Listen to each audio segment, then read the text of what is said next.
Hello and welcome back to another week here at Knack Kitchen, where today we are making a chicken, spinach and feta meatloaf. A meatloaf is always a classic, but we're going to depart from tradition. We're going to make one which requires no glaze because this meatloaf is so moist and so delicious all on its own. You just don't need anything else at all. And without wasting any more time, let's just dive into this video and see how we make this.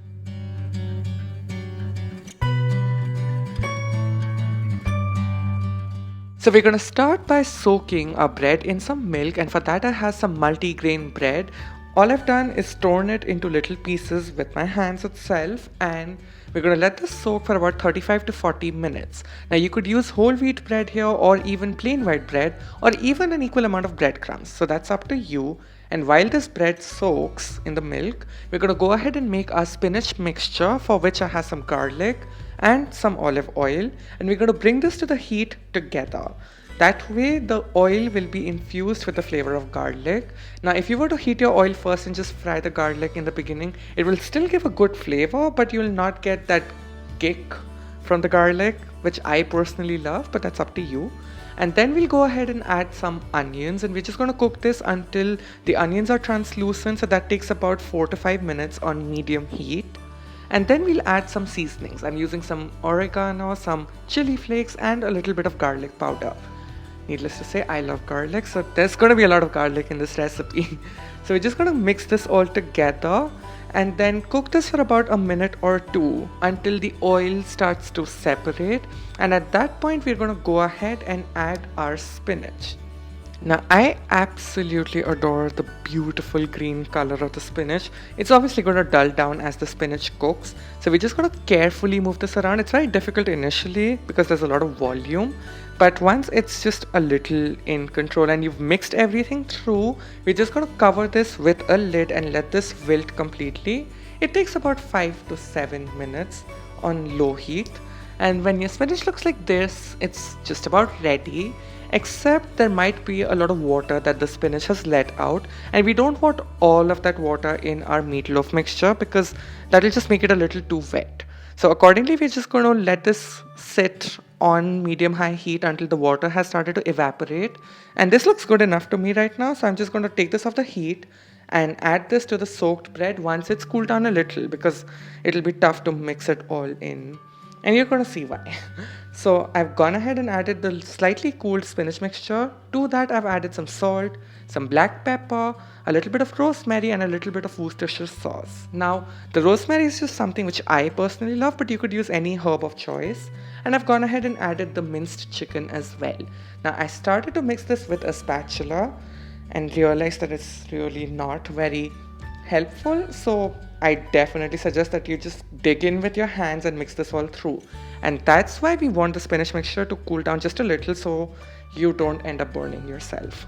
So accordingly, now we're just going to mix this all through until the bread is also completely dissolved. And since I still felt that the mixture was a little too wet, I went ahead and added some more bread. Now for that reason, I'm also going to mention that the amount of bread you're going to use in the recipe is going to be completely intuitive, so there's no hard and fast rule. If your mixture is too wet, add a little more bread, or you could even add a little more meat. And if it's too dry, then you could even add a little more liquid, so milk would be perfect. And now I've gone ahead and added a beaten egg, and for whatever reason I tried to use a spatula first, realized it's useless, went back with my hands, and I'm just going to mix this through. And once this is at the desired consistency, we'll go ahead and add the final ingredient, and that's the feta cheese over here. Now, is this necessary? No, it's not. But does this give that extra oomph of flavor? It certainly does. So I would recommend that you add some crumbled feta.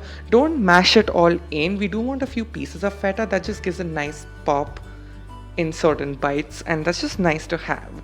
So now what I've done is just gone ahead and greased a loaf pan. The size of the pan that I'm using is 8 by 4 inch, but this is perfect for a 9 by 5 inch as well, because as you're going to see, I had to really pack this mixture down to fit it completely in this particular pan. So that way it'll definitely be perfect for a 9 by 5 inch pan.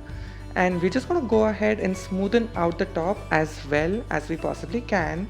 And then this goes in a preheated oven. The details are going to be in the description box below. So lo and behold, our loaf is out of the oven and it looks gorgeous. Just one point that you should know is that there will be a lot of fat that will be on top of your loaf while it's cooking. So just go ahead and tilt your loaf pan in between to get rid of all that fat. It's totally fine, just let it drip onto your tray. Now the hardest part in this recipe is to let this loaf sit in the fridge for at least 6 hours. We need that loaf to firm up before we serve it, otherwise your slices might just fall apart. So flash forward to the next day and our chicken, spinach and feta meatloaf is ready. It is absolutely gorgeous to look at and I'm just so glad it turned out the way that it did. I'm going to once again repeat that you need to let this set completely in the refrigerator.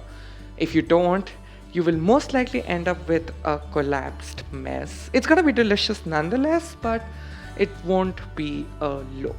So if you want that beautiful classic meatloaf, just let this sit in the refrigerator, exercise a bit more patience, and you'll definitely reap the rewards. And speaking of reaping the rewards, it's time for me to dig in, get a slice for myself, a well-earned slice, and you're going to be able to see the beautiful texture on the inside. And right on cue, there you go. That looks so amazing. You can see the specks of spinach, the little bit of cheese, and it's just perfectly set and compact and just all around amazing. And I'm just gonna go ahead and take a bite, and I really hope that you give this recipe a try so you can experience this for yourself. And with all that being said, I hope you enjoyed this video. If you did, then please do give a like, do share and subscribe to the channel if you haven't already. And as always, thank you so very much for watching, and I'm gonna see you next week.